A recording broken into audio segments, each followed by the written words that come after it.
it going, Pointer people, and welcome to another episode of What's the Point? I'm today's host, Florence Anderson, and today we have next year's Vice President and President of SGA, Will Shader and Julia DeAngelis.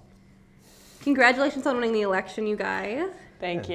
Thank you. So why don't you tell us a little bit about yourself, like your year and your major and all that? Yeah, so currently I'm a sophomore, and then I'm majoring in political science and environmental science on campus. I'm a freshman this year, and I'm majoring in biology. That's really great. So I know you guys technically already won the election, so you don't really need a campaign anymore, but what were/are your goals of your campaign? Yeah, so my major thing is I want to really focus on increasing the UW system's budget. I want to do a whole bunch of lobbying and talking to people all across the state, like the Board of Regents or representatives and senators and stuff like that, to try and get more money for our system, because I view that as like the #1 issue. Yeah, so my goal is to make SGA much more present on campus and be a more reliable resource for students. Students know that we exist, but they don't know how to reach us, and that's problematic when our job is to be the voice for the students. Yeah, and then also our third initiative is more diversity and inclusion. We're to start like this month especially. We've started pushing into a lot of diversity and inclusion initiatives, such as like Stop Hate Week and initiatives to get more Native American recognition on campus and stuff like that. And those initiatives are going to continue into the next year and stuff like that. So I think those are all really admirable goals. How do you plan on achieving those over the course of next year? yeah, so I know for the system budget thing, the biggest thing is going to be getting a statewide coalition going of pretty much getting a whole bunch of different campuses on board with trying to push the legislature, the state government, to give us more system funding. I know the governor's recent budget asked for a $190 million increase in the system, but I'm not so hopeful of that getting through the state legislature. So I think that if we start pushing pretty hard next year and continue that into the year after next year, we can, by the next biennium, we can have a pretty good movement going of people who want to get this system have more money. Yeah, so as for making SGA more present, we plan on hosting a lot of different events that will just get students more involved and allow students to interact with us so we can help solve some of their issues. And we have a couple other projects that we're currently working on just to overall help students across the board. And then the diversity and inclusion initiative, the key part of that is getting a dedicated and talented inclusivity director. Right now we have Yazid Alan. He's a very good inclusivity director, and sadly he's graduating, so we got to find a new one. But I think we have a lot of good options, and getting a person who is very well connected on campus and stuff like that and has a lot of drive and initiative is going to be very important in continuing those initiatives forward, as well as making sure that we as the president and vice president have like a good connection with the chancellor and stuff like that in order to make those initiatives well received by administration.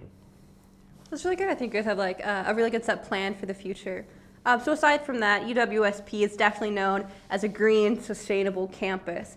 Within your plans and your platform, do you have any plans to further that sustainability in those efforts? Yeah, always. Working with the sustainability office is always something that we love doing. NSGA, we've done a lot of work with them in the past. I know personally I have a sustainability garden initiative that I started working on when I was a freshman and is still continuing. It should be start to build that sustainability garden this summer, and that it's located south of the suites at 201. And hopefully and it's supposed to be a very educational space with information on why, say for example, why native prairie plants are important, why it's important to make sure our soils are protected, that type of thing. Have like an educational space on campus for students who maybe necessarily don't know about that stuff as much. Yeah.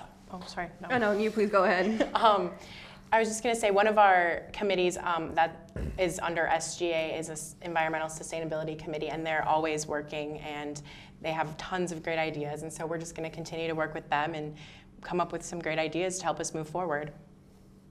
Definitely. I think sustainability is definitely a #1 aspect of UWSP, and pursuing that's always very important.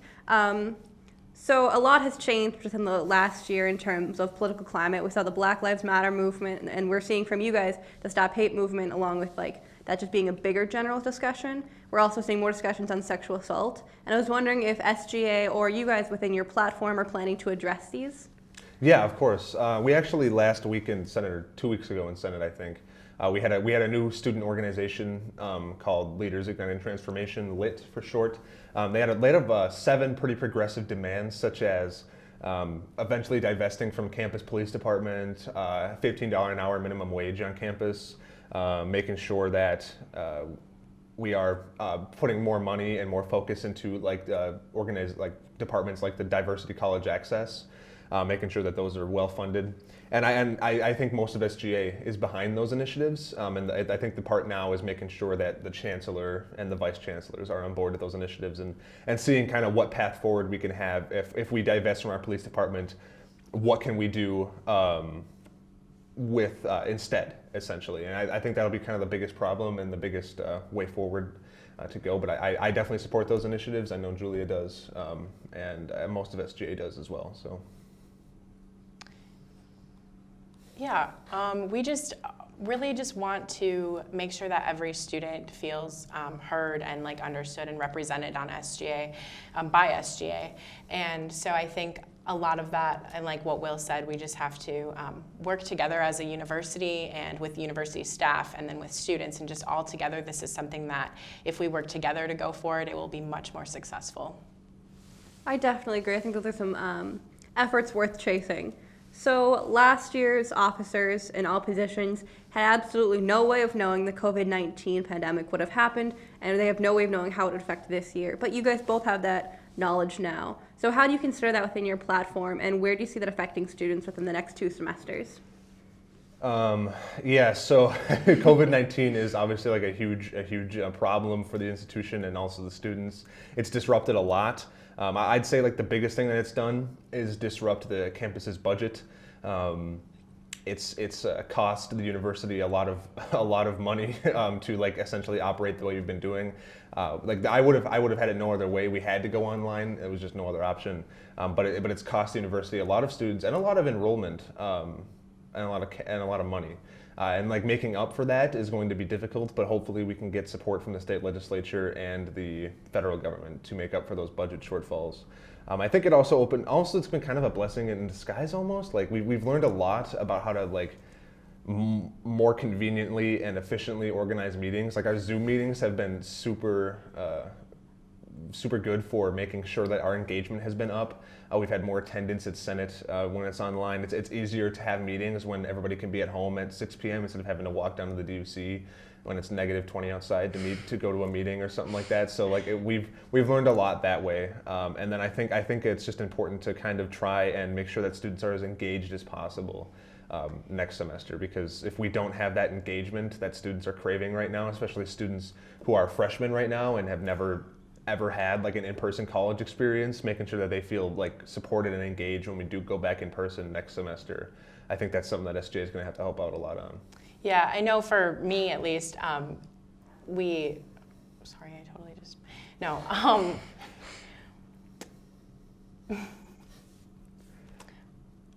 You mean without Sorry, Thompson? no, yep, totally blanked for a minute. Online classes have not been the easiest, and students are just really eager to get back and get more involved. And so going forward, we definitely plan to work towards kind of somewhat normal, but doing it in the safest way we can, and just making sure that students are getting somewhat of a normal college experience, because we're nearing the end, hopefully, of all of this. So.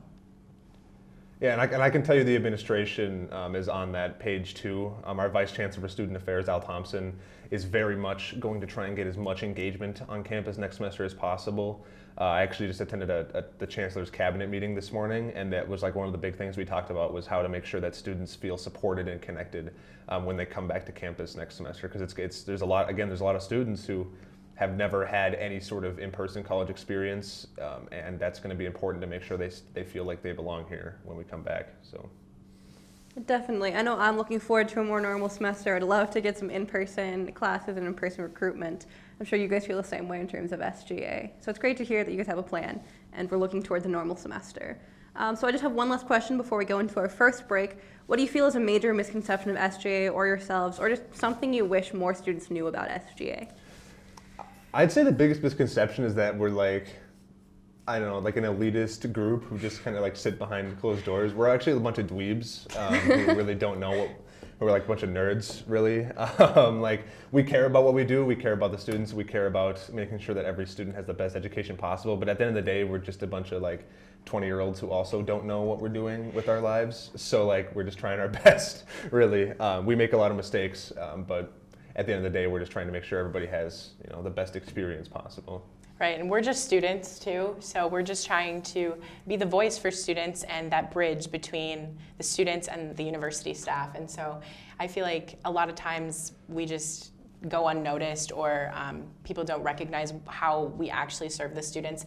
And so I think that's a big goal of ours, is to really get our name out there, to kind of rewrite how SGA really serves the student body. That's really great. I'm really looking forward to how you guys enact that in the next year, like how that affects how you guys lead SJ within the next semesters coming up here. So we're going to take a quick break, but stick around for a round of Read It and Weep, and to answer the question of the hour.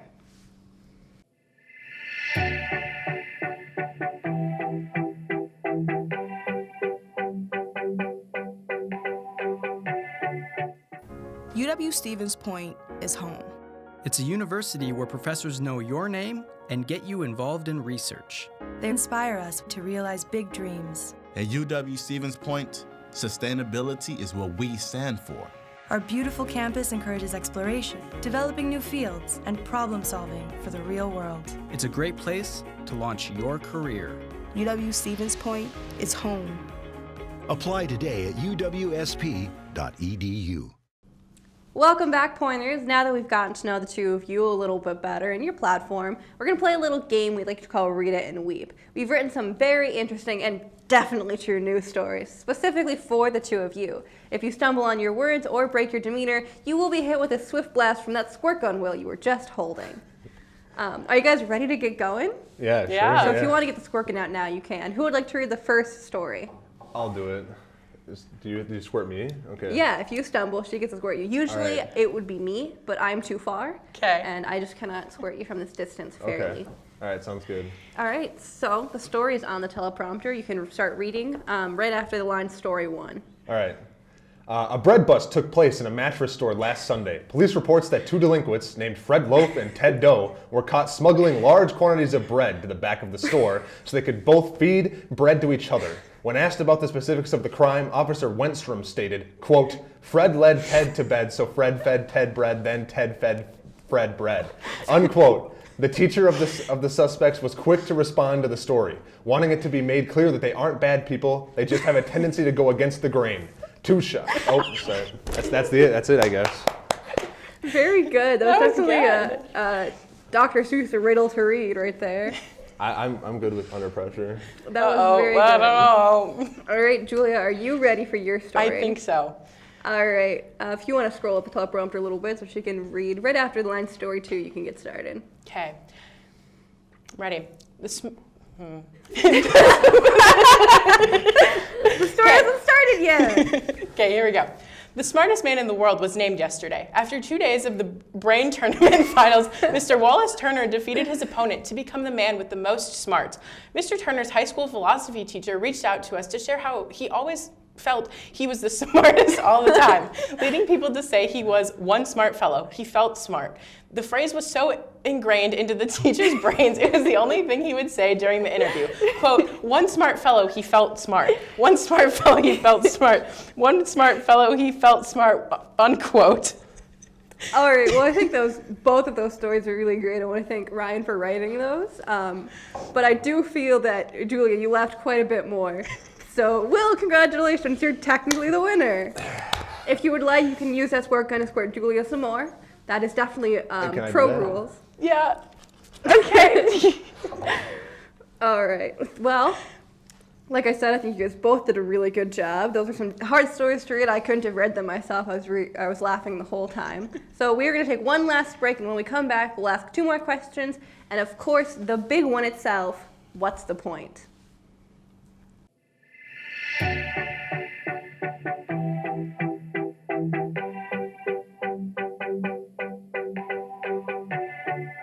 Quiet on set. We'll be back in 10, 9, 8, 7, 6, 5, 4, 3, 2, 1. Take bend. Live at SPTV, mic check, audio check, news director's adjusting the sound, teleprompter running smoothly. Floor director, alert! Cameras are rolling, bring in the talent. Where's the makeup artist? Anchors ready for the news. Are you ready to join SPTV? That's a wrap, lights out. All right, I got 2 more questions for you guys. And one of them, it's really simple here. What is your favorite part of being a part of SGA? Oh man, there's a lot that I like about being in SGA, but I think just like the ability to kind of like be a part of the conversation and make sure that student voices are heard in a lot of these huge decisions is like my favorite part. I really enjoy having the ability to like speak to the chancellor or the vice chancellors or representatives or the board of regents or something like that about these issues that our students face, and kind of like it's really like a good feeling. For example, when we fight for a pass-fail grading system and then the provost just like decides to let us have pass-fail for both semesters, something like that feels really good because we know that it's helping students. I think that's why I do it. Yeah, I would say my favorite parts is like the community and the people that I've met. Definitely coming to college this year, and with COVID, it was really hard to meet people. And the only way I've met people is really through SGA and the opportunities that it's provided. And like Will said, it's a great opportunity to sit with the chancellor and to meet with all these different people of importance in our university, and just to get our voices heard. It's just been such a great opportunity. I will add to that and say that if you're looking to join SGA, it is a fantastic resume builder. You learn a lot of soft skills in SGA that you wouldn't necessarily be taught in the class. There's other student orgs that'll give you that as well, but SGA is a good way to do it. Also, it's a fantastic networking opportunity. You meet a lot of people if you get involved in SGA, and if you stay involved in SGA and get up to the position of one of the directors or the president or the speaker or something like that, you meet a lot of people. I can tell you that I have like letters of recommendation from like multiple deans and the vice chancellor and stuff like that. So like it's super good for career building. If that interests you, that's a personal reason to join SGA. All right, so I'm going to do an off-script question real quick. What are you most looking forward to of being leaders of UWSP? I think it's just kind of like setting the direction that we want SGA to go, and making sure that we kind of like Julia said, I think one of the most important things for campus is making sure that students know who we are. I'm super excited about that initiative. And then making sure that the students are well represented in ways that we think will bring kind of like the most opportunity to our students. Yeah, and I think going through this pandemic has kind of shown us some of our flaws and where we need to improve ourselves. And so I think we both are looking forward to taking what we've learned this past year and just giving our best effort to move SGA and the university forward. All right, so we just have the big question for you, the name of the show itself. What is the point of SGA? The point of SGA is to be a liaison between the students and the administration. So we exist to be that voice. If SGA did not exist, there would be no student say in who the deans of certain colleges are, hiring the chancellor. For the example, the chancellor search screen had a student from UWSP on it, and help make the decision on who to hire. We are there for policy decisions. They're consolidating the colleges into 3 colleges, and that had SGA input on it. Without SGA input, there would be the Points Forward proposal that was proposed a few years ago would have gone through, that type of thing. So it's very much here to advocate for student needs and make sure that the administration and the state is kind of listening to what we want. Yeah, I don't think students fully understand how much SGA actually does for the students themselves and the university as a whole. And I feel like a big goal of ours is to just let students know, because we can't be the voice for the students if they don't know who we are and where we can be, how they can access us. So that's definitely something that we need to work on, and that is the point of SGA, is to be the voice. Yeah. So. I like to think about it this way. We're not really leaders of the student body. We are representatives. So yes. You place your power and your trust in us to make sure that we help you get the best education possible. That's how I like to view it. And at the end of the day, we serve you and make sure that the students have the best possible education that they can while they're at Stevens Point. Those are definitely some really good answers. Inspires me to join SGA if I had more time on my hands. So thank you so much for being on the show. It was really great to have you here. Where can people find you on and offline? Yeah, so I working don't on have that. much social media. I mean, my Facebook account's Will Shader. I mainly only repost things that SGA posts. SGA has social media, pretty much as UWSP SGA on Facebook, Twitter, Instagram. There's an SGA email. Yeah, there's SGA at UWSP, SGA President, SGA VP, SGA Speaker, and then also like you can find our office at 052 in the DUC. It's in the basement right across from the case desk. That's really great. I hope you guys had a really good time on the show today, even though you both got squirt the squirt gun for a little bit. It was fun. It was a good time. That's great. Well, thank you viewers for watching. And if you want more SPTV content, check out our YouTube channel and check us out on social media. This has been Florence Anderson with What's the Point?